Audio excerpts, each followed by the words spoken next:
Ganitong tutorial ba ang hanap nyo? Tara, sundan nyo ako. Kailangan lang natin ng empty background, tapos mag-acting ka lang dyan kung anong gusto mo. Tapos yun na, CapCut na tayo.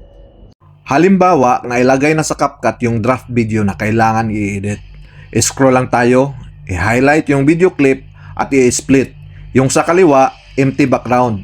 Kailangan yan, wag natin galawin. Yung sa kanan, ilaglag natin yan sa baba at dapat naka-highlight din yan.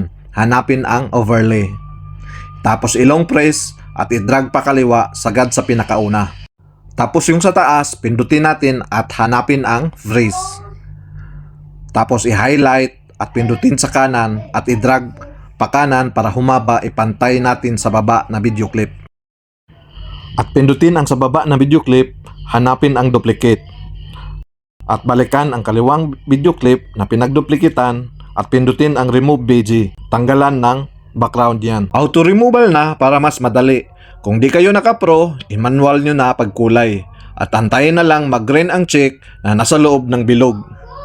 Tapos huwag kalimutan i-press ang check sa kanan. At pindutin ang back arrow ng isang beses para lumabas ang effects. At pindutin ang video effects at i-type sa search bar ang neon. At i-select ang neon. Pindutin lang ang cancel at press check. Pindutin ang back arrow at pindutin ang splice. I-select ang filter at i-adjust hanggang 20 or kahit 30 pwede na. Kayo na bahala magtimpla para magmukhang invisible talaga, kunwari. Tapos i-press ang check. At habang naka-highlight ang video clip sa baba, i-scroll lang ang mga tools sa baba at hanapin ang adjust. I-select ang brightness. I-adjust lang kunti para mas maliwanag at lalong invisible tingnan. At pindutin ang check. I-scroll muna natin para makita ang resulta. O diba? Mukhang invisible na. Ngayon, balikan natin yung video clip sa dulo. I-long press natin at ibaba pantay sa taas na video clip. Ito ang magsilbing lilitaw at magiging invisible ang katawan. Halimbawa, ipapakita natin yung katawan sa umpisa at ipapakita din ang katawan sa dulo. Pindutin lang ang video clip at mamili na lang kung saan gusto mag-start na maging invisible. Pindutin lang ang split, tapos scroll sa unahan para mamili kung saang part ang gusto magpakita ang katawan ulit.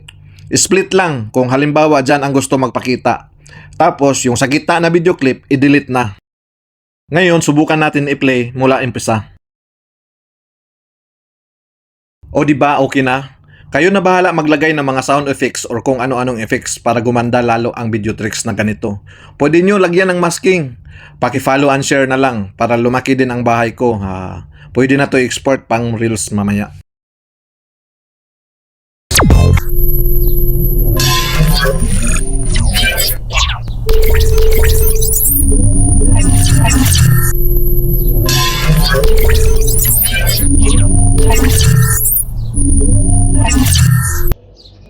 Just